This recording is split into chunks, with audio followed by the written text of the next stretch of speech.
دنباش گدارنیجا وارا پرخودرس پودکسته از Ömer Faruk Baran ji ve podcastê notên xayên ser kültür, sanat û edebiyatê radigihînim. Vê saetê vê deqê hûn li ku bin bi dengê xwe biwerame. Îşev cara pêşî giriyam li ber pencereya min a pejmûrde.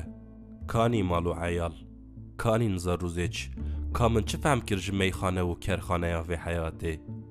Her şev wisa sarya taxa min ka sepaçı nabînim sirra vê saadetê. Cahit Sıtkı Tarancı. Godarênêja em hatin dawiya bernameya xwe. Metna vê bernameyê hûn dikarin ji perxudres.blogspot.comê bixwînin. Perxudres podcast her pênçem di saet 5:05 PM da bi beşeke nû biweraye. Vê gavê bi xatirê we.